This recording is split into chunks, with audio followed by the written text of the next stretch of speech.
我48歲絕經那天，29歲的集團總裁陸晨舟當着300名員工宣布，他要追我。台下安靜得像集體斷了網。前夫周明遠坐在第一排，捏碎了香檳杯。我18歲的兒子林一諾坐在最後一排，默默算完年齡差，認為他和陸晨舟稱兄道弟更合適。而我林之薇離異8年，獨自帶娃，只想提醒陸晨舟，他今天吃錯的藥，最好還能7天無理由退貨。事情要從3個月前說起。那時我在一家瀕臨倒閉的智能家居公司擔任產品總監，職位聽着體面，實際兼任客服、救火隊長和員工心理諮詢師。老闆負責畫餅，我負責告訴大家，餅雖然不能吃，至少畫得挺圓。就在資金鏈即將斷裂時，陸氏集團前來併購，負責收購的正是陸晨舟。他22歲接管家族企業，29歲坐擁1000億資產，長着一張適合財經封面的臉，做事卻像沒有感情的碎紙機。第一次見他，我正趕上潮熱發作，別人見爸總是心跳加速，我見爸總是體溫加速。我喝完一整杯冰水，把會議室空調調到16度，告訴滿屋子穿西裝的男人，誰冷誰忍着，姐姐的卵巢今天正在舉行退休儀式。會議室裡第一次出現了比破產更令人沉默的東西。併購談判開始後，董事長拿出一份虛假的增長報告。所謂30萬活躍用戶，包括重複賬號、測試賬號，還有保潔阿姨幫忙註冊的67個小號。董事長讓我閉嘴，並承諾併購成功就讓我做副總裁。房貸還有9年，兒子即將上大學，副總裁3個字確實誘人。可我已經為一個不值得的男人浪費過婚姻，不能再為一個不值得的職位浪費良心。於是我把真實數據投上大屏幕，當眾拆穿造假，還指出陸氏的收購方案存在漏洞。一旦裁撤售後團隊，3個月內退貨率就能讓雙方品牌一起陪葬。董事長的臉黑得像會議室斷了電，同事看我的眼神像在提前參加追悼會。陸晨舟卻撤回原方案，保留核心團隊，重新評估公司價值。公司因此多賣了2個億。董事長高興得差點把我供起來。直到陸晨舟宣布併購後的新負責人必須是我。收購完成，我成了陸氏智能生活事業部負責人。有人議論，我48歲還能升職，不是和原董事長有關係，就是和新總裁有關係。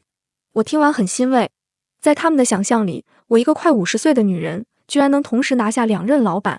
這已經不是職場潛規則，而是中年女性統治世界的秘密計劃。我上任第1個月，砍掉3個花架子項目，重新啟用被雪藏的女性工程師，又把只會說賦能、抓手和閉環的關係戶調去盤點倉庫。那人是陸晨舟堂叔的兒子。他跑去總部告狀，說更年期女性情緒不穩定，不適合管理團隊。第2天，陸晨舟親自來到事業部，所有人都以為我要被開除，我連辦公桌上的養生壺都裝好了。開除可以，壺必須全身而退。陸晨舟卻調出倉庫記錄，讓那位少爺解釋為什麼能把2000個智能門鎖統計成2000噸。對方沉默了很久，他大概第一次意識到，知識不僅能改變命運，也能避免把門鎖按噸賣。陸晨舟當場將他調離核心部門，並宣布，今後誰再用年齡、婚姻和生理狀況質疑員工，先拿業績證明自己的腦子仍在服役。真正讓我們熟悉起來的是一場產品危機。公司即將發布的智能陪護機器人頻繁誤報，研發團隊連續熬了4天，始終找不到原因。我查看測試記錄，發現誤報集中在女性夜間體溫變化時段。研發樣本以年輕男性為主，根本沒有考慮更年期女性的潮熱、心悸和失眠。我用自己的智能手環數據連續測試3晚，幫助團隊修改識別模型。新功能上線後，不僅解決誤報，還開發出更年期健康預警模塊。產品發布當天，這項功能衝上熱搜，大量女性留言說她們第一次在科技產品裡被真正看見。項目成功後，陸晨舟開始追我，別人送花，他送自動控溫床墊；別人請吃飯，他直接收購了我常去卻即將倒閉的砂鍋店；別人承諾一輩子，他讓律師準備健康信託，受益人寫着我和兒子。我把文件退了回去，我告訴他，感動不是愛情，昂貴也不是誠意。一個29歲的男人迷戀48歲的女人，可能是新鮮感，也可能是缺乏母愛，最糟糕的是兩者都有。他沒有放棄。我第一次正式拒絕他是在地下停車場。我把年齡差算給他聽，他30歲時我49歲，他40歲時我快60歲。等他到了最有魅力的年紀，我可能已經開始研究哪款老花鏡顯臉小。我說，激情可以不看身份證，生活卻要看體檢報告。第二天，他送來2份體檢預約，一份給我，一份給他。結果顯示，我除了雌激素偏低，其他指標正常。他卻因長期熬夜，血脂和胃部指標雙雙報警。需要被照顧的人，暫時不是我。我第二次拒絕他，告訴他年輕漂亮的女孩很多，沒必要在一個絕經、離異、帶娃的女人身上浪費時間。他只問為什麼男人離異帶娃叫成熟穩重，女人離異帶娃就要自動退出愛情市場。此後，他停止了那些昂貴的讓我血壓升高的追求方式。我不收花，他每天發天氣和路況。我不接受接送，他就在我加班後確認我安全到家。我不喜歡辦公室戀情，他在工作中絕不越界，我的方案不合格照樣駁回。他追得不依不饒，卻從不把堅持變成冒犯。我拒絕一次，他就換一種更尊重我的方式再來一次。他甚至做了一份追求進度表：第1階段消除戒心，第2階段爭取好感，第3階段接受考察，第4階段獲得名分。最後一欄沒有完成日期，因為在我點頭之前，他不敢擅自填寫。有一次，我故意帶他參加同學聚會，想讓他親眼看看19年的差距。我的同學聊孩子高考、頸椎理療和退休規劃，他坐在中間，沒有嫌無聊，反而替大家把養老社區的投資騙局分析得明明白白。散場時，一位男同學拿年齡開玩笑，說陸晨舟遲早會換個年輕姑娘。我還沒開口，陸晨舟便拿出手機，當場取消了對方公司第2天與陸氏的合作會面。理由不是替我出氣，而是一個把女性年齡當笑料的負責人，不適合經營面向女性的品牌。那位男同學臉色發白，我卻讓陸晨舟恢復會面。我告訴對方，合作可以談，但方案必須由他的女性副總主講。我不要男人替我掀桌，我要桌上的女人從此擁有發言權。我兒子第一次見他就充滿敵意，不是擔心我被騙，而是陸晨舟只比他大11歲。一諾覺得將來參加家長會，老師可能懷疑我們家的輩分使用了共享賬號。2個男人第一次單獨吃飯，陸晨舟試圖以長輩身份關心學業，一諾則請教該如何稱呼一個只比自己大11歲的叔叔。最後，他們因為都喜歡機器人比賽，聊到餐廳打烊。一諾回家後，嘴上說陸晨舟一般，轉頭卻把珍藏多年的機械鍵盤送給了他。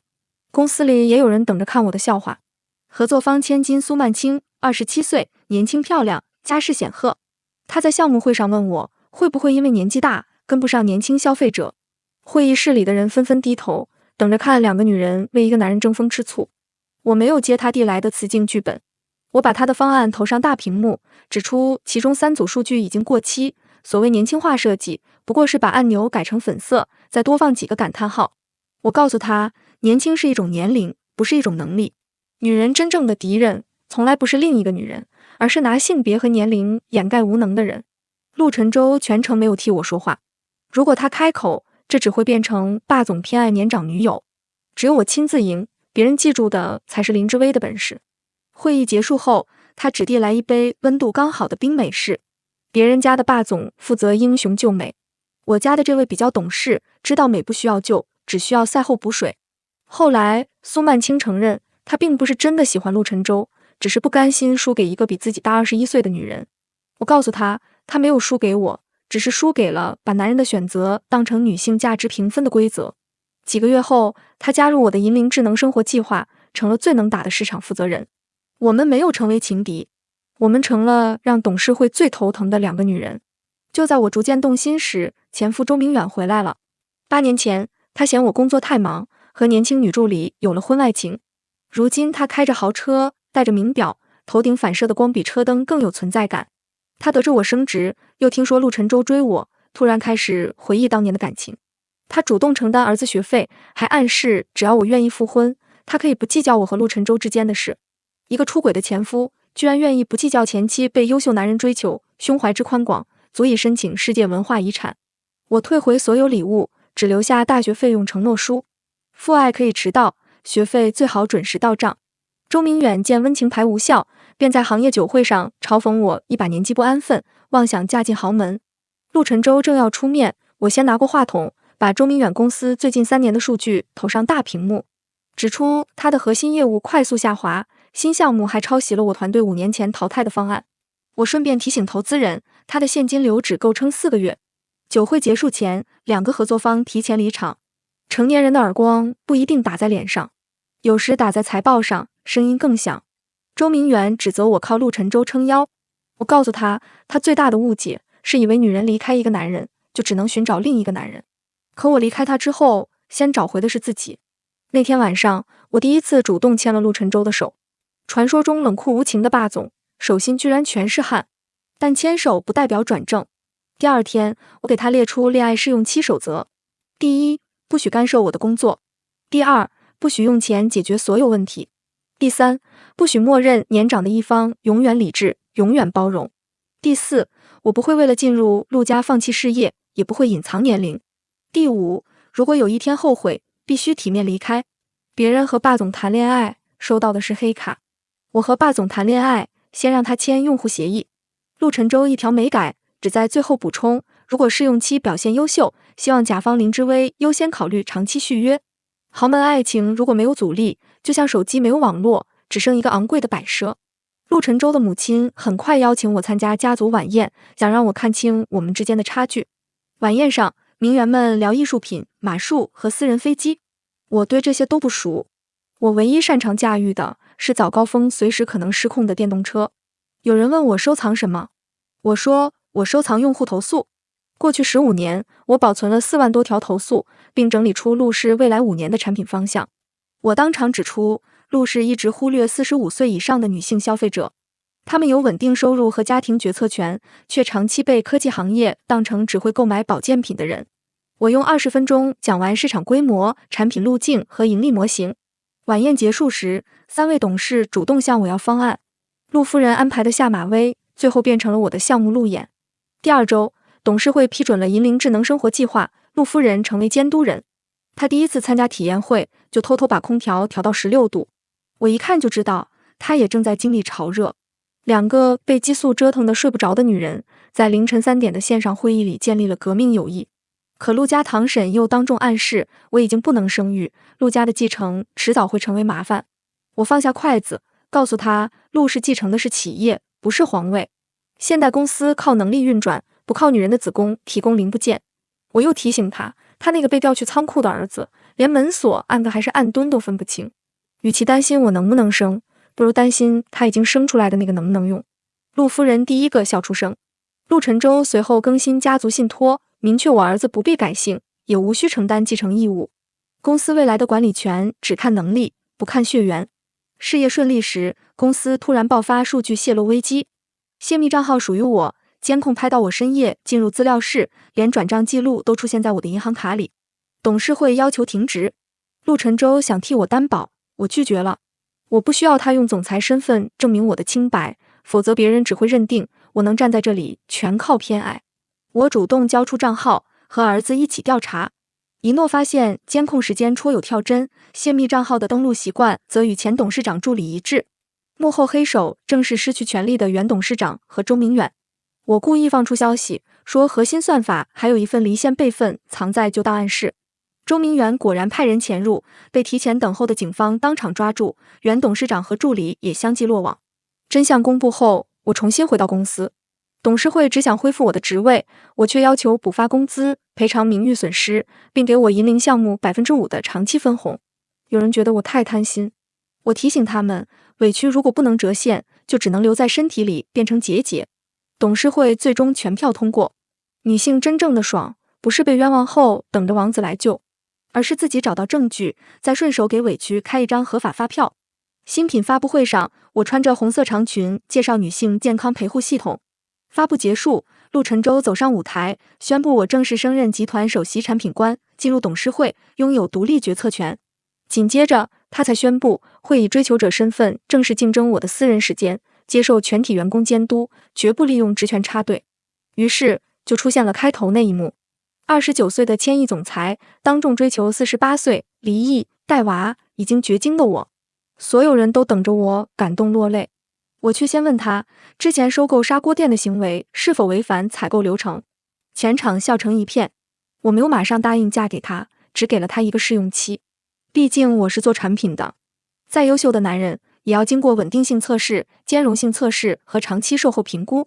半年後，我50歲生日那天，陸晨舟向我求婚。他沒有包下海島，也沒有用無人機拼出我的名字，只把房產、股權和信託全部公證清楚，又簽下一份婚前協議。協議沒有要求我退出職場，也沒有要求我做賢妻良母。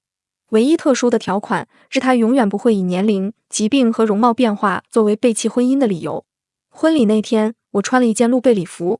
造型師擔心別人議論年齡，我告訴他，別人願意議論，證明我的背影比他們的人生有看點。兒子擔任伴郎，並決定和陸晨舟各論各的。家裡叫叔叔，戶口本上叫繼父，打遊戲時叫隊友，零花錢不夠時再酌情叫爸。婚後，陸晨舟依舊霸道。他霸道的要求我每年體檢，霸道的把會議限制在1小時，霸道的在我連續加班時沒收電腦。我也同樣霸道，我禁止他空腹喝咖啡，禁止他再用收購公司解決私人問題，還規定他每周陪母親吃1次飯。52歲那年，我帶領團隊推出全球女性健康管理平台，再次登上財經雜誌封面。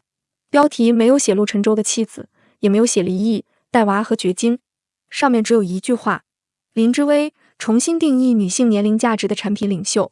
有人問我，憑什麼讓一個年輕、英俊又富有的男人愛我？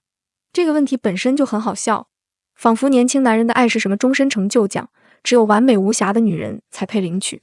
他愛我是他的眼光，我愛他是我的選擇。我離過婚，帶着孩子，臉上有皺紋，卻從不把自己當成人生的殘次品。我能解決他的商業危機，也能接住他的脆弱，能穿高跟鞋走進董事會，也能穿拖鞋去菜市場砍價。更重要的是，我從來沒有因為他愛我就放棄愛自己。絕境不是愛情的絕境，離婚不是人生的失敗，年齡也不是女人退出舞台的通知書。有些故事20歲寫出來叫青春，48歲重新落筆才叫傳奇。而我林之薇的傳奇，就是從月經退休、前夫破產、霸總排隊轉正的那一天正式開始。